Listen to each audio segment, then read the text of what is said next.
Shalom saudara-saudara yang dikasih Tuhan. Kita akan belajar firman Tuhan.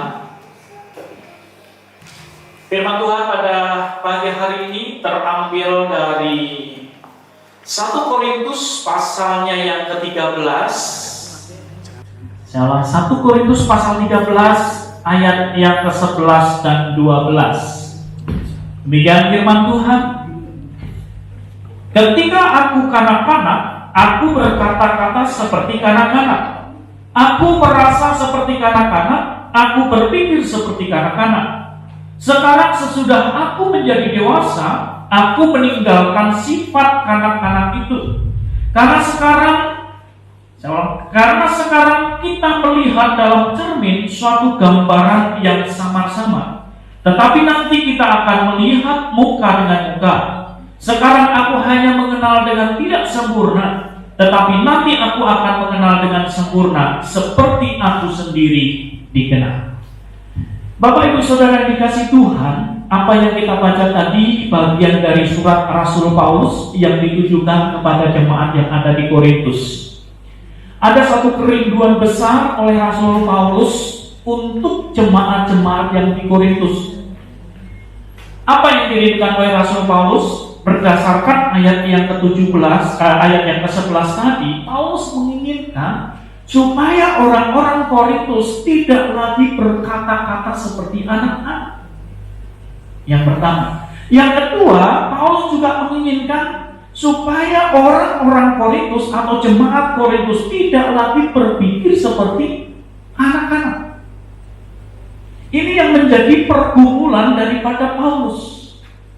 Paulus melihat orang-orang Kristen yang ada di Korintus, mereka walaupun sudah sekian lama mengikuti pengajaran-pengajaran Paulus ataupun rasul-rasul lain, tetapi perkataan mereka, pola pikir mereka masih seperti anak-anak. Maka di dalam ayat 11 tadi Paulus menggambarkan dirinya. Ketika kanak-kanak, ya, dia seperti kanak-kanak, berkata-kata seperti kanak-kanak, berpikir seperti kanak-kanak. Tetapi setelah dewasa, tentu Paulus meninggalkan anak-anak. Nah, Bapak Ibu Saudara dikasih Tuhan, itulah salah satu kerinduan daripada Paulus dengan jemaat yang ada di Korintus. Digambarkan sama seperti halnya manusia bertumbuh, ya, dari bayi naik menjadi anak-anak, menjadi remaja, lalu dewasa. Demikian juga yang dirindukan oleh Rasul Paulus kepada jemaat yang ada di Korintus. Secara rohani, Paulus merindukan tidak lagi hidup di dalam kekanak-kanakan, tetapi bertumbuh menjadi dewasa. Gambarannya bagaimana? Ayat yang ke-12. Perhatikan ayat yang ke-12. Karena sekarang kita melihat dalam cermin suatu gambaran yang samar-samar, tetapi nanti kita akan melihat muka dengan muka. Sekarang aku hanya mengenal dengan tidak sempurna, tetapi nanti aku mengenal dengan sempurna.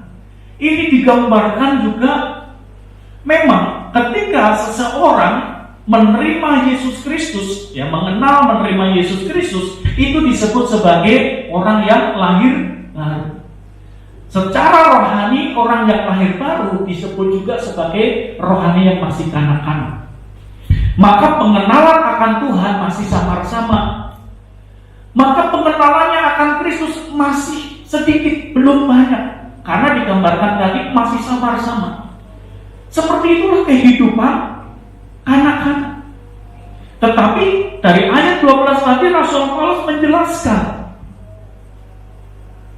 karena sekarang kita melihat dalam cermin suatu gambaran yang samar-samar. Perhatikan Bapak Ibu Saudara, tetapi nanti kita akan melihat muka dengan muka. Ini gambaran suatu saat bahwa ketika bertemu dengan Yesus di mana? Di surga yang mulia, bertatapan muka. Nah, siapa yang berhak dan siapa yang bisa bertemu adalah orang-orang kehidupan kekristenan yang mulai tertata dan menjadi dewasa, akan melihat dan mengenal Kristus secara baik dan benar. Jadi secara tidak langsung atau bukan secara tidak maksudnya, maksud dari Paulus menegaskan kepada orang-orang Korintus ada suatu pertumbuhan. Kalau dulunya waktu mereka pertama kali kenal dan menerima Kristus, itu masih kanak-kanak dan masih samar-samar. Tetapi dengan pertumbuhannya menjadi dewasa, Paulus mengharapkan perjumpaannya dengan Tuhan, pola pikirnya tentang Tuhan, dia harus tahu bagaimana Tuhan itu. Dia harus tahu dengan baik dan benar tentang Tuhan. Nah, Bapak Ibu Saudara dikasih Tuhan. Jadi, seiring dengan pertumbuhan rohani, semakin hari akan semakin mengenal Tuhan. Semakin hari akan semakin mengenal Tuhan dan akan tahu siapa Tuhan sebenarnya. Mengenal Tuhan secara baik dan benar, itu adalah bagian daripada kedewasaan rohani. Bapak Ibu Saudara dikasih Tuhan, kalau kita melihat apa yang dialami oleh Rasul Paulus, pengenalannya akan Tuhan, pengenalannya akan Yesus Kristus, semakin hari semakin bertumbuh. Maka ketika Paulus menghadapi tantangan, ketika Paulus menghadapi permasalahan, tidak seperti kanak-kanak, digambarkan tapi lebih dewasa. Kenapa? Karena mengenal Tuhan secara baik dan benar. Sehingga dalam kehidupannya, walaupun dia mengalami tantangan, walaupun dia menghadapi suatu persoalan yang besar, sebagai orang yang sudah dewasa, dia mampu, dia berani, dan dengan sikap yang kuat, dia berani menghadapi segala tantangan. Inilah yang dirindukan oleh Paulus dengan jemaat yang ada di Korintus. Tentu Bapak Ibu Saudara, bukan hanya kepada jemaat Korintus. Firman Tuhan ini juga relevan dan ditujukan kepada saudara dan saya. Tuhan menginginkan dalam kehidupan saudara dan saya, pengenalan akan Tuhan tidak berhenti sebatas kanak-kanak. Pengenalan akan Tuhan merindukan satu pertumbuhan semakin dewasa, semakin dewasa. Kenapa? Karena kehidupan manusia di dunia ini semakin ke depan, bukan semakin ringan tantangannya, semakin berat tantangannya. Dibutuhkan kehidupan kerohanian yang matang. Artinya matang di sini kehidupan kerohanian yang benar-benar kuat, sehingga tidak goncang imannya di dalam menghadapi segala sesuatu, dan terus mempercayai kepada Tuhan bahwa Tuhan adalah sumber penolong, bahwa Tuhan adalah sumber kekuatan. Itu pengenalan akan Tuhan yang benar. Berapa banyak kehidupan anak-anak Tuhan yang awalnya dikuasai dengan emosi dalam mengikut Tuhan, menggebu-gebu luar biasa. Tetapi dengan bertambahnya waktu, dengan bertambahnya umur, bukan lagi mencari Tuhan, bukan lagi setia kepada Tuhan. Seringkali yang kita lihat atau yang pernah kita dengar atau pernah kita lihat, justru mereka meninggalkan Tuhan. Ketika kita jumpai dan kita tanya, kenapa engkau meninggalkan Tuhan? Kenapa engkau meninggalkan gereja? Salah satu jawaban yang umum bisa mengatakan tantangan itu berat. Ada juga yang mengatakan, aku tidak siap menjadi orang Kristen, aku tidak siap menjadi anak Tuhan. Kenapa tidak siap? Karena melihat dirinya, ada yang memandang dirinya kotor, ada yang memandang dirinya tidak layak. Mengapa bisa terjadi seperti itu? Nah, Bapak Ibu Saudara yang dikasih Tuhan, kembali di dalam konteks yang ada di Korintus, itulah yang dilihat oleh Rasul Paulus. Yang dilihat oleh Rasul Paulus, pertumbuhan kekristenan yang ada di Korintus. Walaupun mereka sudah lama mendengar pengajaran-pengajaran tentang firman Tuhan, tetapi kehidupan mereka jatuh bangun di dalam kehidupan keduniawian. Bahkan kalau kita melihat secara rohani, bukankah orang Korintus juga sudah menerima bermacam-macam karunia? Tetapi mengapa mereka bisa jatuh di dalam hal dosa, bisa jatuh di dalam imannya? Yang diperhatikan oleh Paulus, karena orang-orang Korintus masih berkata-kata seperti kanak-kanak, yang dibicarakan seperti kanak-kanak. Saudara tahu apa yang kira-kira dibicarakan kalau anak-anak kita kumpul dengan teman-temannya? Anak-anak kita ketika kumpul dengan teman-temannya, pasti yang dibicarakan jelas mainan. Aku punya mainan bagus, aku punya mainan yang baru, dan lain sebagainya. Intinya, apa yang diceritakan itu yang menyenangkan hatinya, yang menyenangkan kehidupannya.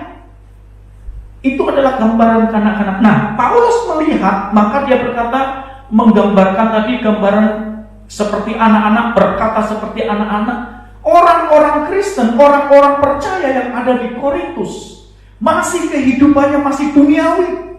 Walaupun sudah sekian lama menjadi orang Kristen, walaupun pernah mengalami karunia daripada Roh Kudus, tetapi ketika pola pikirnya masih kanak-kanak, yang dibicarakan masih kanak-kanak, ternyata di situ menghambat pertumbuhannya. Sekali lagi saya ingin menjelaskan pola pikir anak-anak dan kata anak-anak. Perkataannya masih perkataan duniawi.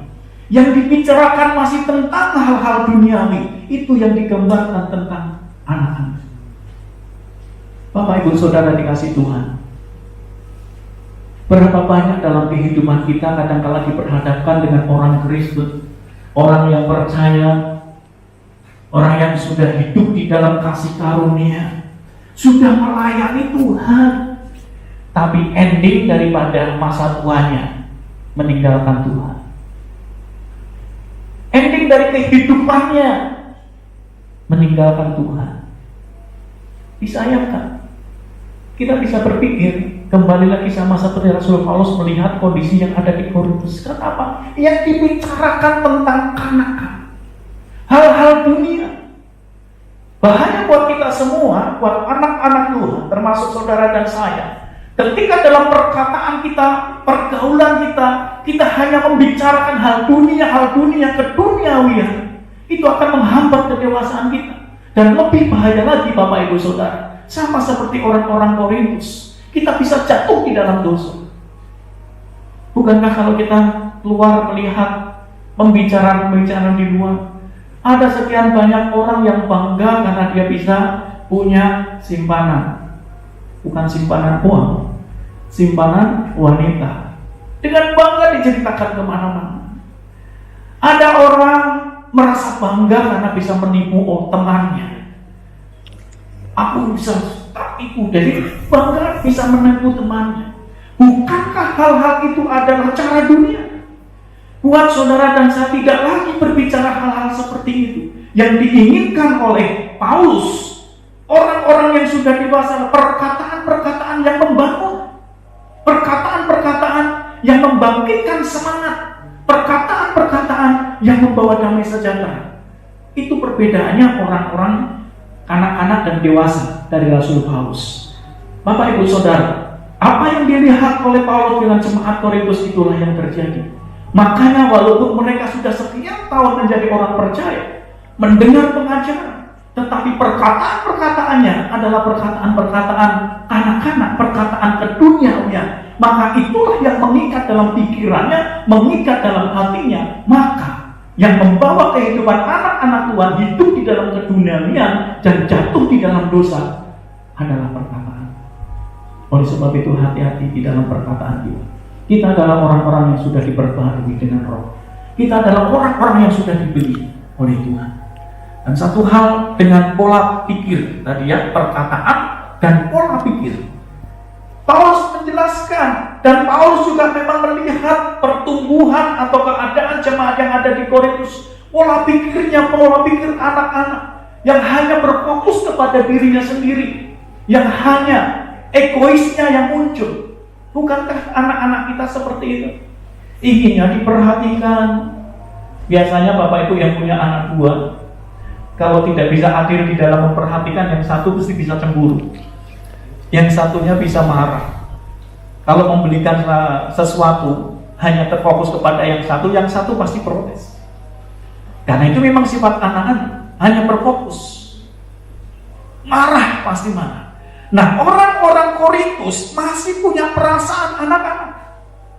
Dia menafsirkan tentang kasih. Coba kita lihat judul besarnya dalam pasal 13 adalah judulnya kasih. Dia menafsirkan tentang kasih. Kasih itu hanya berfokus kepada dirinya.